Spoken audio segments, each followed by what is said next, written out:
এর আগে উল্টো পাল্টা বকে এনডিএর মাথা খারাপ করে দিয়েছিলেন নীতিশ কুমার। এবার সেই লিস্টে নাম ঢুকলো কিন্তু চিরাগ পাসওয়ানের।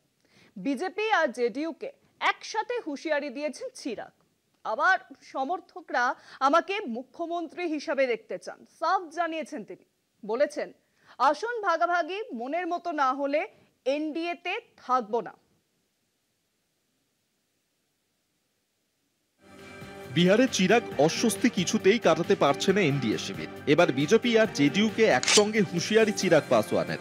বিহার ভোটের বাকি আর 2.5 মাস, তবুও এনডিএ শিবির ছন্দে আসছে না। দর কষাকষি করে বাড়তি কিছু আসন নিতে চান চিরাগ। সেজন্য মোদী সরকারের মন্ত্রী চিরাগ পাসওয়ান এখনো হুমকি দিয়ে চলেছেন বিহার এনডিএর 2 বড় শরিককে। মঙ্গলবার এক সাক্ষাৎকারে বিজেপি এবং জেডিইউর উদ্দেশ্যে সতর্কবার্তা দিয়েছেন এলজেপি প্রধান চিরাগ পাসওয়ান। চিরাগের তোপে এনডিএ বিজেপি। আমি সম্মানজনক রফা চাই, ভালো আসনে লড়তে চাই। ভুলে গেলে চলবে না, বিহারের প্রতিটি আসনে 20 থেকে 25,000 ভোটারকে প্রভাবিত করার ক্ষমতা আমার আছে। আমি তরকারিতে লবণের মতো, বাড়তি আসন না পেলে একা লড়ে অন্য শরিকের যাত্রা ভঙ্গ করব। যে কোনো সুস্বাদু তরকারি যেমন লবণ ছাড়া বিস্বাদ হয়ে যায়, আমাকে বাদ দিলে এনডিএ তেমনই হবে। আসন সংখ্যার দাবি পূরণ না হলে এনডিএ থেকে বেরিয়ে যেতে দুবার ভাববো না।